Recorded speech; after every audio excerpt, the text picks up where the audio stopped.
Just a few days left of Breast Cancer Awareness Month, and this morning we want to talk about a rare type of cancer that can often be misdiagnosed, but accounts for nearly 10% of all breast cancer deaths. Dr. Wendy Woodward, Executive Director of the MD Anderson Inflammatory Breast Cancer Clinic and Research Program, is here to tell us all about this condition. Good morning.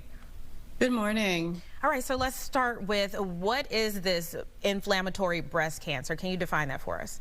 Absolutely. So inflammatory breast cancer is a breast cancer that involves the skin. So it's come on fairly quickly, less than 6 months, and at least a third of the skin looks changed, typically red, but it could just be dark or thickened or have edema in it.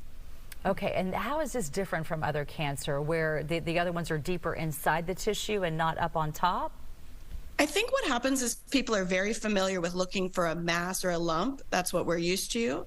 But sometimes cancer is sneakier than that. It doesn't form as a lump. It spreads through the breast and into the skin. And so the first thing you see is this change in the skin. And it's much sneakier. It's harder to find it on a mammogram. You could have a completely negative mammogram and still have inflammatory breast cancer. So it's a spreading disease. It's really getting through the tissue instead of sitting there forming a mass. Wow, so if you don't detect it on a mammogram, how would someone know that they have it? So typically, the first thing is go see your doctor. That is the right first step, and they should order breast imaging, a mammogram and an ultrasound. If those are negative, it's reasonable to treat skin change with whatever you think is the most common diagnosis: infection, antibiotics. But if that doesn't solve it in 2 weeks, you should move on to an MRI or a biopsy. And I think the reason it gets misdiagnosed is people are reluctant to just take what seem like big steps, but you've got to rule out that really critical and dangerous diagnosis. Have you ever been able to figure out, have researchers been able to figure out what puts a woman at higher risk of inflammatory breast cancer? There has been a lot of effort in that space, and there's overlap with breast cancer in general. High BMI can be a risk factor. Pregnancy and breastfeeding, not breastfeeding, can be risk factors for specific subtypes. They aren't necessarily things that would be, oh, I really need to do extra screening because of this, because they have so much overlap. So at the end of the day, I think women are stuck really just trying to be on the alert about a change in the breast and bringing that to their physician. So you mentioned the breastfeeding. So women over 30 who haven't had kids, they're at higher risk for having that. Could you explain that a little more about that tie-in?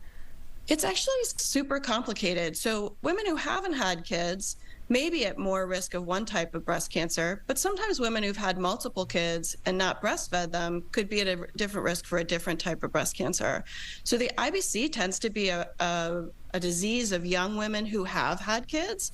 It has a much higher preponderance among young moms. And the breastfeeding is a little bit complicated too. You can't say, oh, you didn't breastfeed, that's why you get this.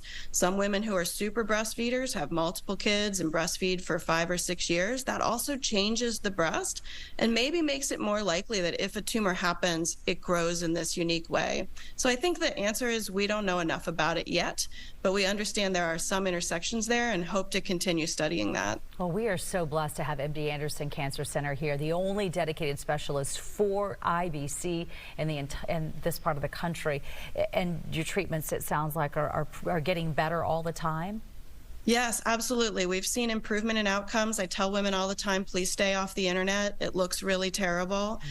We have really great options. And at the end of the day, as long as you really get diagnosed quickly and get our top 3 therapies, the standard, wonderful chemotherapy, targeted therapies, radiation, surgery, those are the best outcomes. We have good trials for moving things forward as well. So we just encourage people, don't get on the internet.